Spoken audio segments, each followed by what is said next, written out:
Falcon आई और Quetta gladiator के दरमियान तीसरी बार मुआहदा तय पा गया। इस मौके पर पीएसएल की फ्रेंचाइज कोयटा ग्लैडिएटर के कप्तान सरफराज अहमद का कहना था कि गुज़िश्ता 2 साल में आमिर जहां भी क्रिकेट खेली है वो टीम टॉप कर रही है। मोहम्मद आमिर और सोहेल खान नए और पुराने बॉल करने के माहिर हैं। उम्मीद है कि मोहम्मद आमिर कोयटा ग्लैडिएटर के लिए सूदमंद साबित होंगे। जी बिल्कुल, देखें ऑब्वियसली पिछले सालों में हमारी परफॉर्मेंस जो है वो अच्छी नहीं रही है, लेकिन ये बहुत होपफुल है और इंशाल्लाह उम्मीद करते हैं कि काफ़ी बेहतर रिजल्ट आएंगे। और सोहेल खान का एक्सपीरियंस टीम के पास मौजूद है, तो कोशिश करेंगे कि जो इनकी नई बॉल की स्विंगिंग एबिलिटी है उसको यूज़ करें और ताकि हमें early on power play wicket दिला के दें। Quetta Gladiator is beyond the analytical partnership. One of the things that we see with Hassan and Nadeem Saab is कि the promotion of sports और ये सारी development करना, to be with them and to be with the right people, हमारे लिए that goes beyond commercial relationship.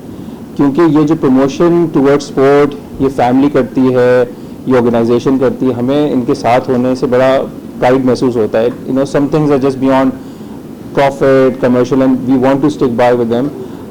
Even during this tough time, I think, inshallah, we hope that this year will be a good year for Quetta Gladiator. And thank you for having us, with you being your partners.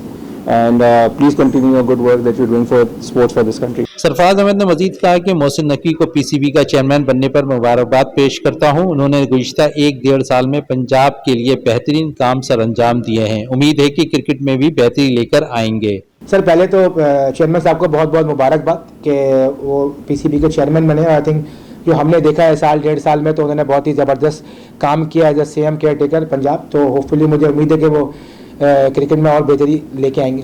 Sarfaraz Ahmad ने under 19 team की world cup में कारकर्दगी सराहते हुए कहा कि कौमी team world cup में through out जबरदस्त परफॉर्मेंस दिखाई है। सेमीफाइनल में ऑस्ट्रेलिया के खिलाफ आखिरी लम्हात में इनसाइड एज चौका होना खेल का हिस्सा है, वहां हरीफ खिलाड़ी बोल्ड भी हो सकता था।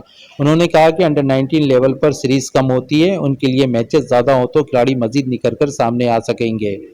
देखिए, टेस्ट क्रिकेट जो है ना वो वही मेन फॉर्मेट है और उसका कोई नेमल बदल नहीं है। आप जितनी इंटरटेनमेंट जो है वो आप किसी भी फॉर्मेट में ले आएँ, आप T20 में ले आए, T20 में आप एक दिन में 3 मैच करा दें, T10 करा दें, 66 ओवर का मैच करा दें, लेकिन जो टेस्ट क्रिकेट है वो अल्टीमेट फॉर्मेट है। और आई थिंक जो आपको टेस्ट क्रिकेट से सीखने को मिलता है ना, वो आपको छोटे फॉर्मेट से सीखने को नहीं मिल सकता। अगर किसी ने क्रिकेट खेलनी है, क्रिकेट को सीखना है, समझना है, जो चीज़ ये सीखनी है, तो वो सिर्फ टेस्ट क्रिकेट है। और आई थिंक मुझे नहीं लगता कि टेस्ट क्रिकेट से बेहतर कोई और फॉर्मेट है। इस मुआहदे के मौके पर उनके हमरा फास्ट बॉलर सोहेल खान भी मौजूद थे। कैमरामैन रजा के साथ शहजादा मोइन, वीनस टीवी, कराची। अगर आप टीम उड़ाना चाहते हो तो आपके पास कोई एक स्विंग होना चाहिए लाजमी। अगर आपके पास 2 स्विंग है और आप 135 से 140 पे बॉल करते हो, तो उम्मीद रखता हूँ, अगर जैसे विकेट ऑस्ट्रेलिया में थे, जिस तरीके से वो स्टार्क बॉल कर रहा था, और वो मतलब ये हमारे टॉप के लड़के थे बैट्समैन, मगर उन लोगों ने खेलने नहीं दिया उस विकेटों पर, ठीक है, और हमारे खिलाफ 400-500 रन बन रहे, तो उसमें कि हम में कमी है। PSL 9, Quetta Gladiators with Falcon Eye as the official narratives partner.